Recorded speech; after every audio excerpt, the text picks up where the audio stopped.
I was never the son my father wanted. At 32, I had somehow managed to become a successful software engineer, putting my entire family on my payroll since graduating college. My father, Frank, a retired military man with outdated views on masculinity, my stay-at-home mother, Diana, and my unemployed siblings, all depended on me financially. During his birthday dinner, I excitedly shared news about a career opportunity that would change my life. His response cut deeper than any knife ever could. "You do not even act like a man." Before I continue this life-changing story, let me know where you are watching from and hit subscribe if you have ever been undervalued by family members. Growing up in a traditional American household in rural Pennsylvania meant certain expectations were placed on me from birth. My father, Frank, was a decorated Army veteran who had retired early due to an injury. His worldview was firmly rooted in old-school ideas about masculinity. Real men worked with their hands, provided for their families without complaint, and never showed weakness. My mother, Diana, had spent 30 years perfecting the art of pacifying my father, never contradicting him, even when she knew he was wrong. My younger brother, Kyle, now 28, had mastered the art of avoiding responsibility. After dropping out of community college, he moved back home, claiming he was just taking time to figure things out. 5 years later, he was still figuring things out, spending most days playing video games in the basement and asking me for money whenever he wanted something new. My sister Natalie, 24 and fresh out of art school, was supposedly looking for her path in life. That path apparently required expensive supplies, workshops, and regular cash infusions from my bank account. As the oldest child and only financially stable member of the family, I had somehow become the unofficial banker. I paid the mortgage on my parents' house, covered the car payments for 3 vehicles. I rarely handled the family health insurance, and was the go-to solution for any unexpected expenses. Every month, nearly 60% of my salary went directly to supporting my family members. They never asked how this affected my life. They just expected it. That was my role in the family, the provider, the responsible one, the walking ATM. Growing up, I was never athletic enough to earn my father's approval. While other fathers cheered their sons at football games, mine would stand silently on the sidelines of my chess tournaments, visibly uncomfortable with my academic pursuits. Math competitions and science fairs were met with the same tepid response. "They do not give out trophies for real accomplishments, son," he would say, when I proudly showed him my academic awards. Despite the lack of encouragement, I excelled in school. While Kyle was busy getting detention and barely passing classes, I maintained a perfect GPA and earned a full scholarship to study computer science at MIT. The day I received my acceptance letter was one of the few times I saw something resembling pride in my father's eyes, though he quickly masked it by commenting on the practicality of such an education. I graduated summa cum laude and landed a job at one of the biggest tech companies in Boston. My starting salary was more than my father had ever made in his best years, a fact I never mentioned out of respect. With my first few paychecks, I paid off the remaining balance on my parents' mortgage, a gesture I thought would finally earn me some recognition. Instead, my father said, "About time you started contributing around here." That set the pattern for the next decade. When my parents' house needed repairs, I paid for them. When Kyle totaled his car while driving drunk, I bought him a new one. When Natalie decided she needed to study abroad to find her artistic voice, I funded the trip.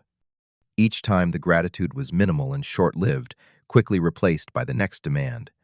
Despite the constant drain on my finances, I never complained. Deep down, I still hoped for the approval I had been chasing since childhood. I told myself I was doing the right thing, being responsible, taking care of my family the way a good son should. I sacrificed my own dreams of starting a company, put off buying my own home, and even ended a 2-year relationship when my girlfriend suggested I might be enabling my family's dependency. She did not understand family loyalty, I told myself. But the seeds of doubt had been planted. The tension between us was always there, simmering beneath the surface of every family gathering. My father would make casual comments about how easy I had it sitting in an air-conditioned office, while real men did actual work. My brother would joke about how I was wasting my money on rent when I could just move back home. My sister would roll her eyes whenever I mentioned being tired from working long hours. My mother was the peacekeeper, always stepping in to smooth things over when conversations got heated. Curtis is just doing his best, she would say, while simultaneously asking if I could increase my monthly contribution since inflation was making everything so expensive. I felt increasingly taken for granted, but I kept telling myself that family comes first, that one day they would see how much I had sacrificed and appreciate it, that my father's approval was worth the cost. Then came the opportunity that would change everything. A former colleague reached out about joining a promising startup in Seattle. The salary was significantly higher than what I was currently making, plus equity in a company that was projected to go public within a few years. The position would allow me to build systems from the ground up rather than maintaining legacy code. It was exactly the kind of opportunity I had been putting off for years. For the first time in my adult life, I allowed myself to imagine a future based on what I wanted. A chance to build something meaningful, to work with innovative thinkers, to finally prioritize my career growth. The more I thought about it, the more I realized how much I had been compromising my own potential. The decision wasn't easy. I spent weeks analyzing how this move would affect my financial obligations to my family. I ran spreadsheets calculating what I could afford to send them while covering my increased living costs in Seattle. I researched programs that might help my brother find employment and my sister secure grants for her art. Eventually, I decided to accept the offer. I would still support my family, just not to the same extent. They would need to adjust their expectations and take on more responsibility for their own lives. It seemed reasonable, adult, measured. I chose my father's 65th birthday as the occasion to share my news. I wanted it to be a celebration of both his milestone and my new opportunity.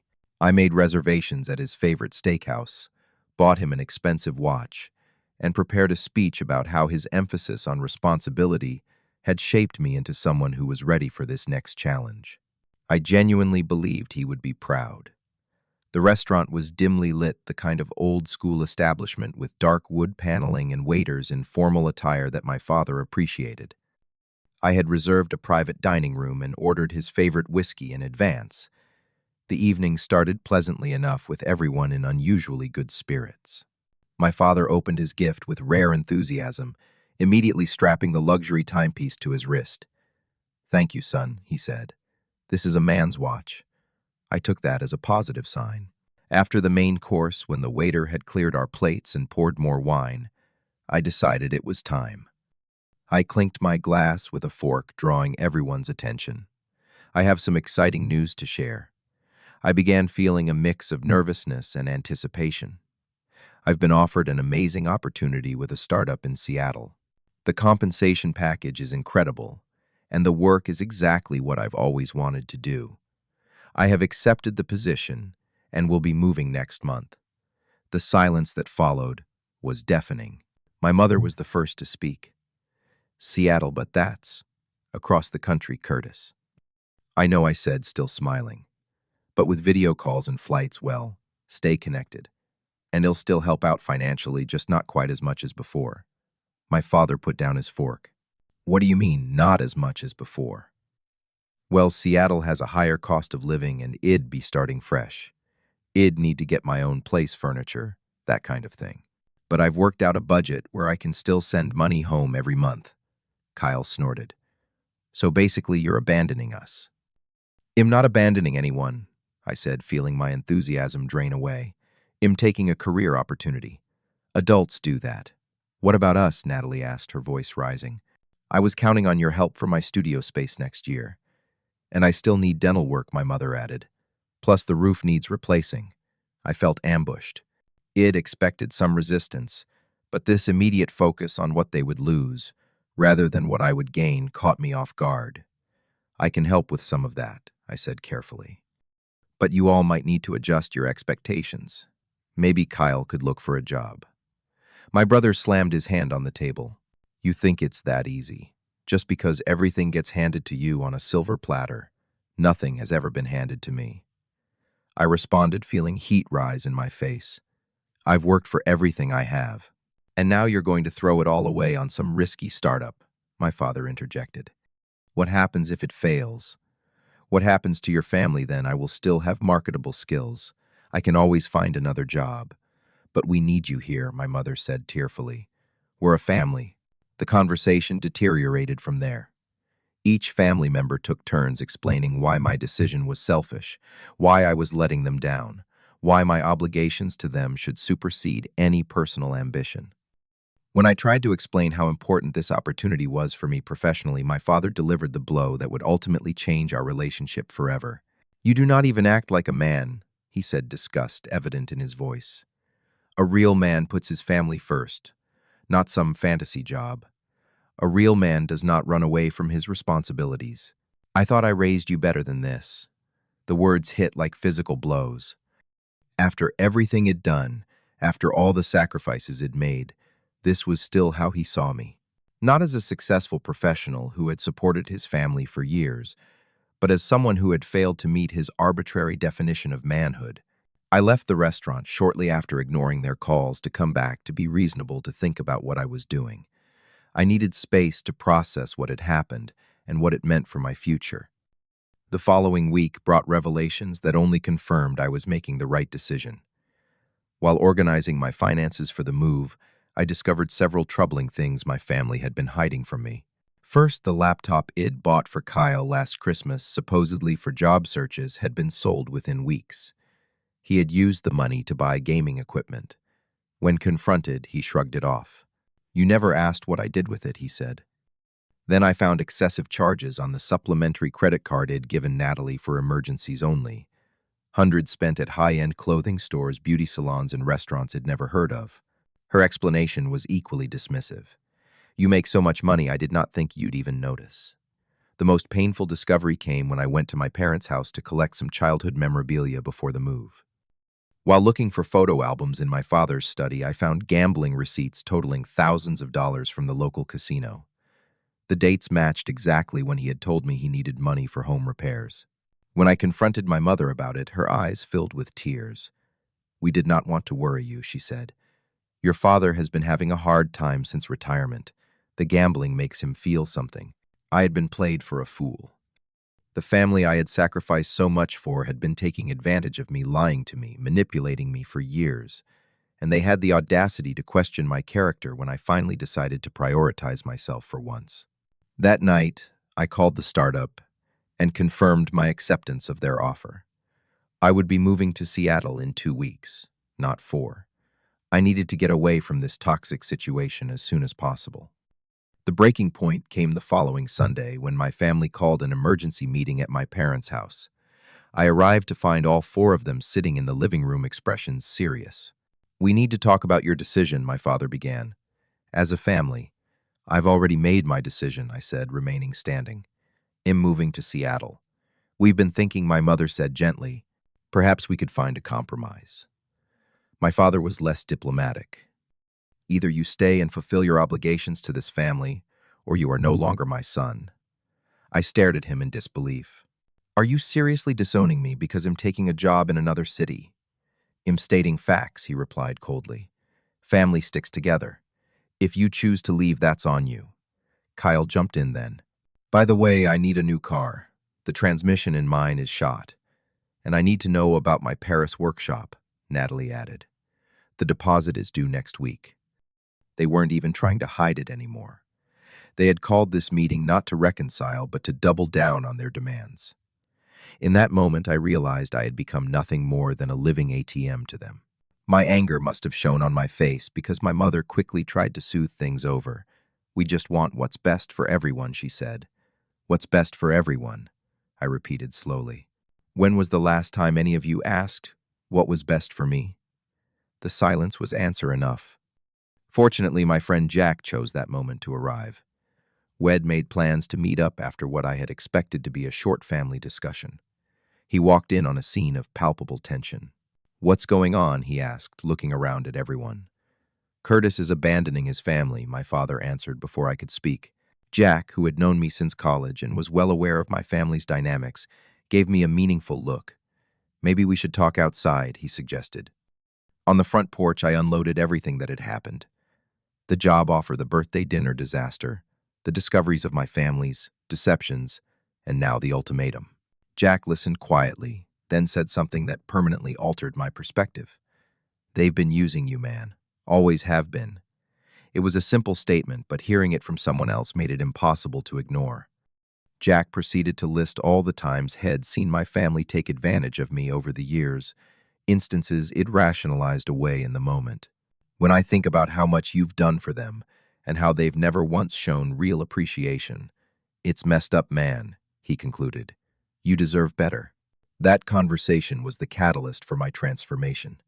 Over the next week, I methodically reclaimed control of my life.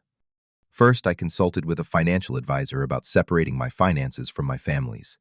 I closed joint accounts, removed authorized users from my credit cards, and documented exactly what obligations were legitimately mine versus what had been voluntarily covering. Next, I found an apartment in Seattle, signed the lease remotely, and arranged for movers. I booked a one-way flight and began packing only what was truly important to me.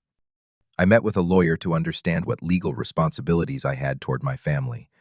The answer was none. Every penny I'd given them had been a gift, not an obligation. I was free to stop at any time. Finally, I created a detailed spreadsheet of every dollar I'd given my family over the past 10 years. The total was staggering, well into the six figures. Seeing it quantified like that removed any lingering guilt I might have felt. Armed with this information, I called one last family meeting. I arrived with printed copies of my financial analysis, my discovered evidence of their deceptions, and a transition plan ID created. I distributed the documents silently, then stood at the head of the dining room table like I was giving a business presentation. Over the past decade, I have provided this family with over $300,000 in direct financial support. I began keeping my voice steady. That doesn't include gifts, meals, vacations, and other expenses I've covered. This arrangement ends today. Dad started to interrupt, but I held up my hand. I'm not finished. For the next 3 months, he'll provide a gradually decreasing stipend to help you transition to self-sufficiency. After that, you're on your own. I've outlined recommendations for each of you. I looked at my brother. Kyle, I've arranged an interview with my company's IT support department. It's entry level, but it's a foot in the door. Whether you take it or not is up to you. Next, my sister. Natalie, I've researched art grants you qualify for. The applications are in that folder. Your talent is real, but it's time you invested in yourself rather than expecting others to do it for you. Finally, my parents. Mom and Dad, your house is paid off, and your combined pension and Social Security is enough to live comfortably if you budget properly. I've included a sample budget based on your actual expenses, not what you've been telling me. The room erupted in protests, but I continued calmly. This isn't a negotiation. I'm not asking for your approval or permission. I'm informing you of what's happening. You can choose to adapt, or you can choose to struggle, but you cannot choose for me to continue enabling behaviors that are harmful to all of us. My father stood up, face red with anger. You, ungrateful little. After everything we've done for you, Dad, I cut him off. What exactly have you done for me lately? When was the last time you supported me in anything? When was the last time you said you were proud of me? He had no answer. You said I don't act like a man, I continued. But a real man knows when he's being taken advantage of. A real man sets boundaries. A real man makes difficult decisions even when they're unpopular. That's what I'm doing now. If that means I'm no longer your son, I accept those terms. With that, I walked out, ignoring the shouts and tears behind me. My hands were shaking, but my resolve was firm. For the first time in my adult life, I had chosen myself.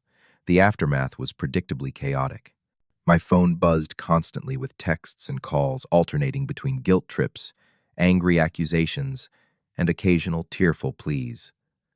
I answered none of them, sticking firmly to my transition plan. Each month, I deposited the promised amount into a new account I'd set up for my parents with no other communication. My first weeks in Seattle were a strange mix of liberation and guilt.